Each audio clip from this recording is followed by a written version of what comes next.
পেটে ধর্ম হয় না, তাহলে ধর্ম করতে গেলে অর্থের প্রয়োজন। আজকে রাজ্যে চলছে সেটা মন্দির আর মসজিদ নিয়ে। এটা রাজ্যের জনগণ তারা গ্রহণ করছে কিভাবে? কারণ সেখানে দেখবেন দেশের নেতারা উৎপাত হয়ে পড়েছে। কারণ কিছু মন্দির গড়ব আর কিছু মসজিদ হয়তো গড়ে দেবো একটা প্রকল্প, কারণ আমার সাহারা নাম ফুটে আসবে। কিন্তু রাজ্যের কোটি কোটি মানুষের অন্যের হাহাকার নেমে পড়ছে। এটা রাজ্যের জনগণ কিভাবে নীরব হয়ে আছে? কারণ যদি আমি ধর্ম করতে আসি তাহলে আমাকে কর্ম নিশ্চয়ই করতে হবে। কারণ হয়তো সমাজ থেকে কিছু অর্থ সেটা নিয়ে আমার গ্রহণযোগ্য নয়, তাহলে আমাকে কর্ম চালাতে হবে। তাহলে সেই কর্ম করে ধর্মস্থান চালাতে হবে এবং পাঁচটি প্রাণীর অন্যের আহার চালাতে হবে। এটাই তো জীবনে অদ্ভুত হয়তো শ্রীচরণে এসেছি এক খেলা।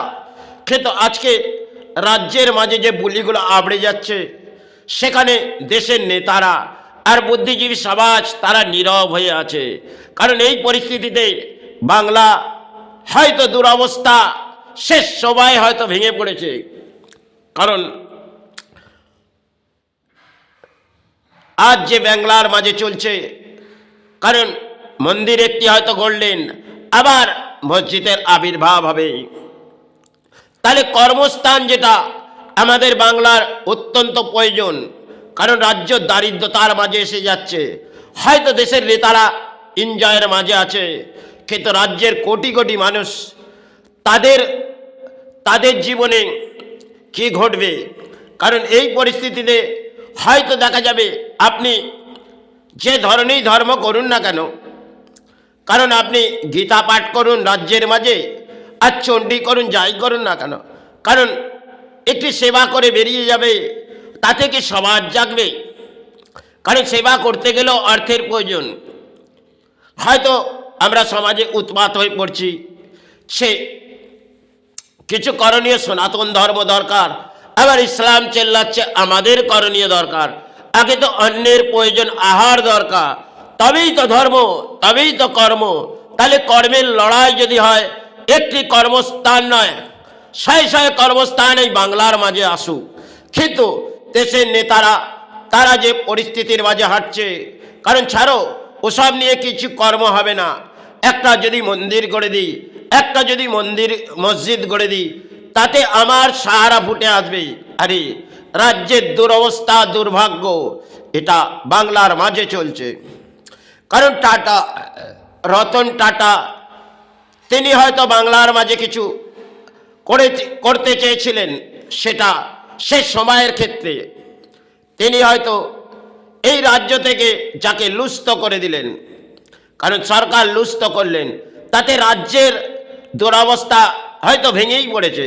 কারণ তাকে সরিয়ে দিয়ে রাজ্যের ব্যবস্থা কখনোই এটা ভালো সে পজিশনে আসেনি। কারণ একটা যদি কর্মস্থান আসতো, শয়ে শয়ে কর্মস্থান হয়তো এই বাংলার মাঝে গজিয়ে যেত। খেতে এটা দেশের নেতাদের একটা রাজনীতি, পলিটিক্স তারা করে যাবেন, আর সাধারণ জনগণ তারা দুর্ভোগের মাঝে আসবে এই রাজ্যে। তাহলে সেখানে দেখবেন আপনি বাংলার মাঝে ব্যাখ্যা দেবেন, চলো আমরা গীতা পাঠ করি, ধর্ম জাগাবো। কিন্তু ধর্ম জাগাতে গেলে তো অর্থের প্রয়োজন, আর সেখান থেকে অর্থ আপনাকে পারিশ্রমিক করে তবেই তো ধর্ম চালাতে হবে। হয়তো কোনো নেতা দেবে, আপনি এই ধর্ম ডাকুন, আরে আপনি নিজে কর্ম করুন, কর্ম করে ধর্ম চালান, তাতেই জানবে ঈশ্বর সাহারা।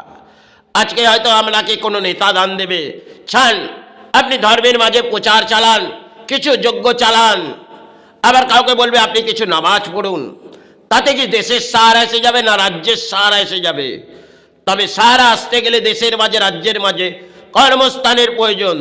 ধর্মস্থান যেগুলো আছে সেগুলো হয়তো আমরা সেইভাবে নির্ধারিত তার জায়গাগুলোকে ঠিক মতনভাবে মানে তার পরিস্থিতি তো আজকে ভেঙে পড়েছে, সেগুলোকে দেখার যোগ্যতা আমাদের নেই। কারণ বহু মন্দির হয়তো ভেঙে পড়ে আছে, সেগুলো সমাজের মাঝে কোথাও না কোথাও রাজাদের মন্দির আছে, সেগুলো যেভাবেই আছে হয়তো সেখানে ফুল পুষ্প পৌঁছায় না। এমনও কিছু মন্দির আছে দেখবেন পরিস্থিতি হয়তো শিবের মন্দির যান আর যেখানেই যান না কেন, কিন্তু আজকে যদি দেখেন একটা মন্দির কোথাও করে দিলাম, খেতে না আসবে কেন একটা মসজিদেরও হয়তো সমাজ লড়াই হবে। আর সমাজ কোথায় যে সমাজ ভেঙে পড়ছে তাতে এটাই ঘটছে, কারণ যে যাদেরকে নিয়ে এই সমাজ খেলা করছে সেখানে রাজ্যের পরিস্থিতি হয়তো দুরবস্থা ভেঙে পড়েছে। যাই হোক, শারীরিক দেহ অসুস্থতা। জয় গুরু, জয় মাই।